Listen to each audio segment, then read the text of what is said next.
Հիվետան եկից չափազանցրեց, որտեղ Նիկոլ Փաշինյանը երկու օր դիմացավ ծրագրային նկարշավի մեջ, երրորդ օրվանից արդեն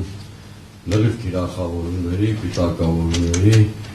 այդ փուլում իքարեց առաջի ճակատագրական սխալ եմ կարծիքով, ես հիմա ավելի շատ որպես քաղաքագետ եմ խոսում։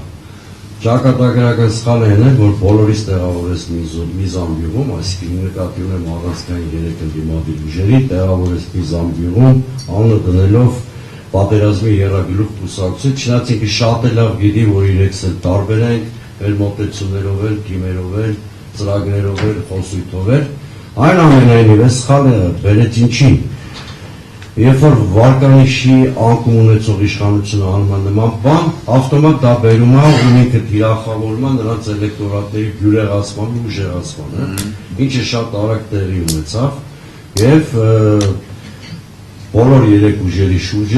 էլեկտորալ բյուրեղացում տեղի ունեցավ։ Հիմա Նիկոլ Փաշինյանին նույն կուրատորները ներքին արտաքին դրդում են երկրորդ ճակատագրական սխալը անելու, որովհետեւ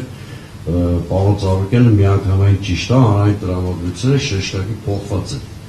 Չկողմնորոշված մի հատ զանգված կար իմ հաշվումներով մոտավորապես 40-50 հազար մարդ, որ նախորդ ընտրություններին չի մասնակցել, հիմա այդ զանգվածը որոշել է մասնակցել,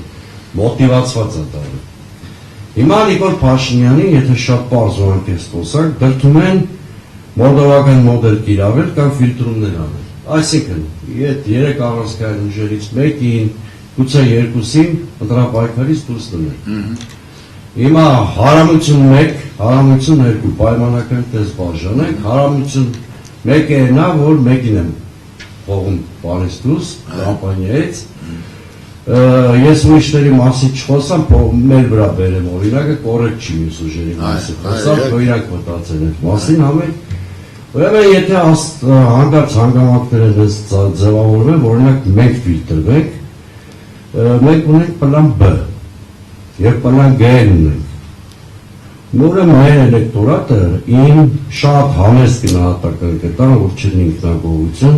ամենամոտիվացվածներից, էներգետիկ առումով ամենաակտիվներից մեկն է,